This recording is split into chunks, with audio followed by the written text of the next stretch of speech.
ভারতের মাটিতে খেলতে নিরাপত্তা ঝুঁকির আশঙ্কা তুলে ধরে ম্যাচ ভেন্যু পরিবর্তনের অনুরোধ জানালেও আন্তর্জাতিক ক্রিকেট কাউন্সিল আইসিসি এবং বাংলাদেশ ক্রিকেট বোর্ড বিসিবির সাম্প্রতিক বৈঠক থেকে ভিন্ন ভিন্ন বার্তা আসায় বিভ্রান্তি আরও বেড়েছে।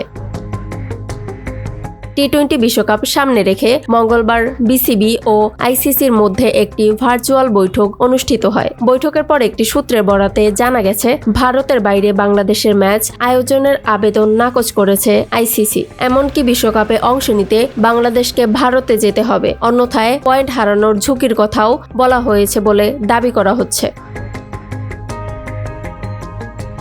উল্লেখ্য, রোববার বিসিবি লিখিতভাবে আইসিসির কাছে বাংলাদেশ ম্যাচগুলো ভারতের বাইরে সরিয়ে নেয়ার বিষয়টি বিবেচনার অনুরোধ জানায়। সেই চিঠির প্রেক্ষিতেই এই ভার্চুয়াল বৈঠক অনুষ্ঠিত হয়। আগামী 7 ফেব্রুয়ারি শুরু হতে যাওয়া টি-20 বিশ্বকাপ ভারত ও শ্রীলঙ্কায় যৌথভাবে অনুষ্ঠিত হবে। সি গ্রুপে থাকা বাংলাদেশের প্রথম 3টি ম্যাচই নির্ধারিত রয়েছে কলকাতায়, এরপর একটি ম্যাচ মুম্বাইয়ে। এই পুরো সংকটের সূত্রপাত মূলত আইপিএলকে কেন্দ্র করে। কলকাতা নাইট রাইডার্স থেকে বাংলাদেশি পেসার মুস্তাফিজুর রহমানকে বাদ দেওয়ার সিদ্ধান্তের পরই নিরাপত্তা শঙ্কা সামনে আসে। কেন তাকে বাদ দেওয়া হলো সে বিষয়ে এখনো কোনো ব্যাখ্যা দেয়নি বিসিসিআই। বিশ্বকাপ শুরুর আর মাত্র 1 মাস বাকি। এর মধ্যেই আইসিসি ও বিসিবির অবস্থান স্পষ্ট না হওয়ায় বাংলাদেশের বিশ্বকাপে অংশগ্রহণ নিয়ে অনিশ্চয়তা ক্রমেই ঘনীভূত হচ্ছে।